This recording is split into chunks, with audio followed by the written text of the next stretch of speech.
आलमी शोहरत याफ्ता सयाहती मकाम पहलगाम की ये बर्फपोश वादियाँ बिल आखिर सयाहों को फिर एक बार अपनी जानिब रागिब करने में कामयाब हो रही है और एक तवील अरसे के बाद इन बर्फीली वादियों में मुल्क के मुख्तलिफ मकामात से आए सयाहों की चहल पहल देखने को मिली है।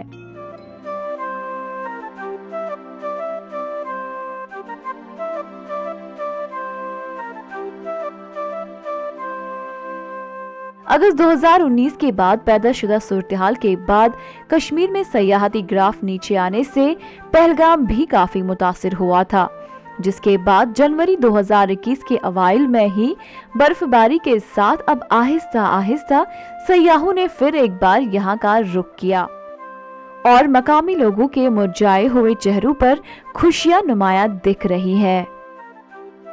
काफ़ी टाइम के बाद पहलगाम में विंटर टूरिज़्म बड़ा अच्छा रहा। मतलब मैं भी 10-15 साल से टूरिज़्म इंडस्ट्री के साथ इन्वॉल्व हूँ, बट ऐसा दिसंबर और जनवरी हमने पहलगाम में नहीं देखा। तो कोविड से तो थोड़ा डैमेज हो गया था टूरिज़्म को, लोग ट्रैवल नहीं कर रहे थे, बट आहिस्ता आहिस्ता जब हमने डेस्टिनेशन को यहाँ पहलगाम में ऑगस्ट किया तो हर महीने टूरिज़्म की तादाद बढ़ती ही गई और जिस हिसाब से प्रमोशन हो रही है और लोग और टूरिस्ट बाहर से इंटरेस्ट दिखा रहे हैं, इस साल उम्मीद है कि रिकॉर्ड ब्रेकिंग टूरिस्ट। सयाहों की आमद के साथ ही पहलगाम में गोया खोई हुई रौनकें लौट आई, जबकि सयाहों का कहना है कि बर्फीले मौसम में कश्मीर की सैर करना अपने आप में एक मुनफरिद तजुर्बा है। My first visit to Kashmir like after marriage and it is a very beautiful experience. ikkada chala scenic beauty undi and like everyone should visit Kashmir once in their life. हमें इधर आकर बहुत अच्छा लगा।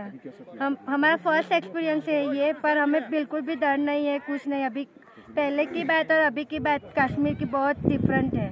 हमें बहुत, यहाँ के लोग भी हमें बहुत पसंद आए थे। 2 दिन गुलमर्ग में थे, फिर श्रीनगर, फिर आज पहलगाम आए और इतना बोल सकता हूँ कि जिधर भी गए हमको ऐसा लगा है कि ये जो कहावत है ना, पैराडाइज ऑन अर्थ, वो बिल्कुल सही बात है कि कहीं पे भी हमको ये नहीं लगा कि अरे इधर आके बेकार हो गया या दिन खराब हो गया, बट बहुत अच्छा लगा हमको, बहुत ब्यूटीफुल एक्सपीरियंस था। तो it's a must visit place, किसी के लिए भी एक बार तो आना बनता ही है।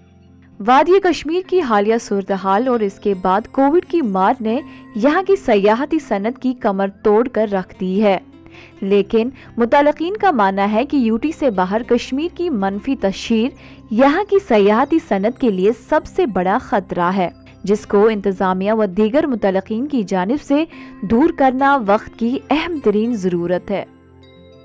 जो लोग यहाँ पे आ रहे हैं वो खुद एक्सपीरियंस कर रहे हैं कि यहाँ पे क्या माहौल है, क्या हालात है, और आगे लोगों को वो वैसे ही बताते हैं और वही हमारे ब्रांड एम्बेसडर्स हैं और वही हमारी जगह को प्रमोट करते हैं।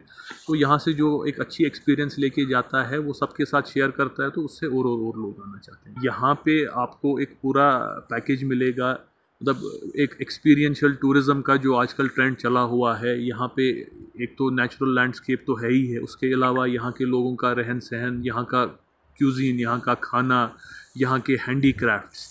So this place has a complete package to offer in terms of experiential tourism. वाज़ेह रहे कि पहलगाम में रवा साल के पहले माह में अब तक 10,000 सयाहों की आमद हुई है, जबकि 2500 मकामी सयाह भी पहलगाम सैरो तफरी के लिए आए। ताहम इस दौरान महज 9 गैर मुल्की सयाह ही पहलगाम आए हैं। ऐसे में तवक्को की जा रही है कि आइंदा वक्त में सयाहों का ये ग्राफ मजीद बढ़ेगा और यहाँ की सयाही सनत वापस पटरी पर लौट आएगी। ईटीवी भारत के लिए पहलगाम अनंतनाग से फयाज लुलू की खुसूसी रिपोर्ट।